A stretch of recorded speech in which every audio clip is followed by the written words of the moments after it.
बिस्मिल्लाहिर्रहमानिर्रहीम। I am Mahwish Ayaz from Al Shifa college of pharmacy technician.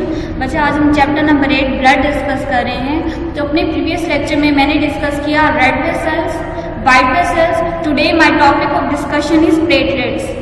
तो बच्चे प्लेटलेट्स को हम थ्रोम्बोसाइट्स भी कहते हैं। हमारे ब्लड में जो क्लॉटिंग का मेन प्रोसेस है वो प्लेटलेट्स की रिस्पॉन्सिबिलिटी है। अब सबसे पहले इसका इंट्रोडक्शन देख लेते हैं कि ये प्लेटलेट्स हमारे ब्लड में स्मॉल नॉन न्यूक्लिएटेड सेल्स होते हैं। इनकी शेप देखें तो ये small irregular round and oval disc होते हैं। देखें आपको डायग्राम दिखाई हुई है, आप देख सकते हैं कि ये स्मॉल है, इरेगुलर है, राउंड है और ओवल डिस्क लाइक सेल्स हैं। इनके साइज की तरफ जाएं तो ये 2 to 4 माइक्रोन्स होते हैं इन डायमीटर। अब बच्चे काउंट की तरफ जाते हैं तो हमारे ब्लड में नॉर्मल कितने प्लेटलेट्स मौजूद होते हैं। तो हमारे ब्लड में 150,000 to 3 लाख पर cubic millimetre platelets normally blood में मौजूद होंगे। लाइफ स्पैन इनकी जिंदगी का दौरानिया प्लेटलेट्स का होगा 4 to 9 डेज।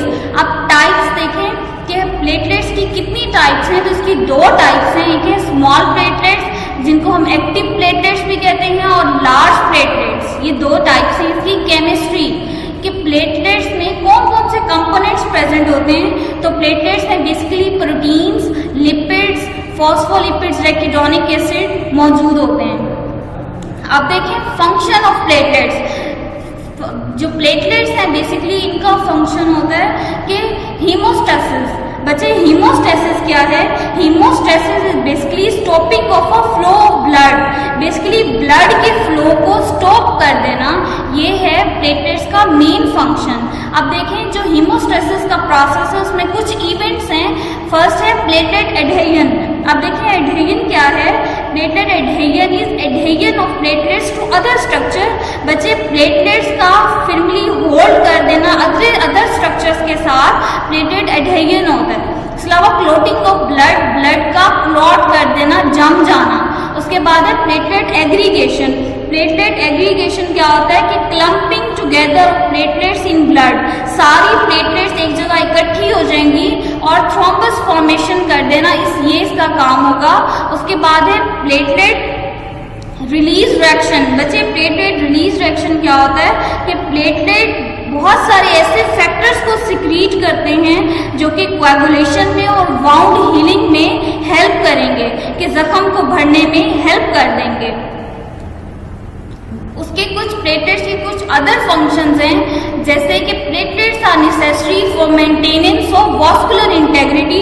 बच्चे वास्कुलर इंटेग्रिटी को मेंटेन करने के लिए प्लेटलेट्स बहुत जरूरी हैं। वास्कुलर इंटेग्रिटी का क्या मतलब है कि ensure proper function of various component of blood vessel wall.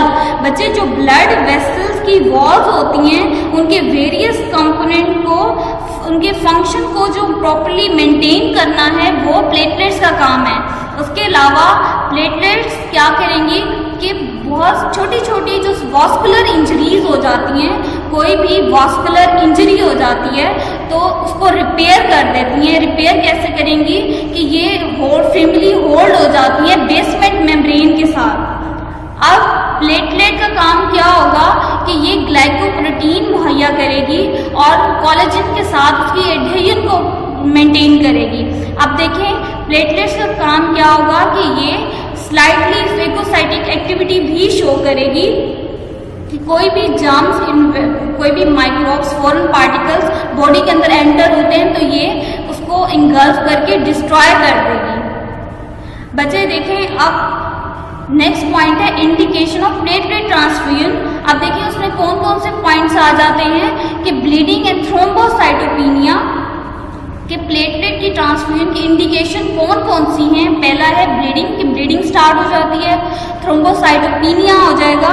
Thrombocytopenia क्या है कि ब्लड में प्लेटलेट्स की डेफिशिएंसी हो जाती है जिस वजह से टिश्यूज में ब्लीडिंग स्टार्ट हो जाएगी और इस तरह से जो क्लॉटिंग का ब्लड में प्रोसेस है इंजरी के बाद बहुत स्लो हो जाएगा। ये बच्चे मैंने आपको ये दिखाया हुआ है कि इसमें प्लेटलेट्स की कमी हो गई है। ये नॉर्मली प्लेटलेट्स जितनी हैं उससे कम हो जाती हैं थ्रोम्बोसाइटोपेनिया के प्रोसेस में। और क्लॉटिंग का जो प्रोसेस है, जब ज़रूरत होती है कि कोई इंजरी हो जाती है और प्लेटलेट्स की ज़रूरत होती है कि वो जाकर उसको क्लॉटिंग का प्रोसेस करें और वाउंड को हील करें, जख्म को भर दें, तो उसमें ये प्रोसेस कम हो जाता है थ्रोम्बोसाइटोपेनिया में। उसके अलावा कुछ सर्जिकल प्रोसीजर्स हैं, उनमें भी प्लेटलेट्स की कमी हो जाती है। इसके अलावा platelets count, low platelet count कितना कम हो जाता है, 40,000 से लेस हो जाएगा। उसके अलावा प्लेटलेट डिसफंक्शन के प्लेटलेट्स सही से फंक्शन को अपने परफॉर्म नहीं करेंगी। उसके अलावा है एक्यूट डिसेमिनेटेड इंट्रावास्कुलर कोएगुलेशन। बच्चे एक्यूट डिसेमिनेटेड इंट्रावास्कुलर कोएगुलेशन क्या होता है कि जो स्मॉल ब्लड क्लॉट्स हैं वो डिवेलप होना शुरू हो जाते हैं ब्लड स्ट्रीम में, और जो छोटी छोटी ब्लड वेसल होती है ना उसको ब्लॉक कर देते हैं। अब देखिए जब क्लॉटिंग का प्रोसेस बहुत ज़्यादा हो जाएगा तो इस तरह से प्लेटलेट की कमी हो जाएगी और इस तरह से ब्लीडिंग को वो कंट्रोल नहीं कर सकेगी। इसके अलावा थ्रोम्बोसाइटोपेनिया की प्लेटलेट्स की कमी हो जाती है आफ्टर कार्डिक बाईपास। इसी तरह एप्लास्टिक एनीमिया, ये हम बार बार डिस्कस कर चुके हैं, इसमें भी क्या होगा कि ब्लड की कमी हो जाती है। तो बच्चे ये सारी इंडिकेशंस हैं प्लेटलेट्स ट्रांसफ्यूजन की। This is all about platelets. Thank you so much.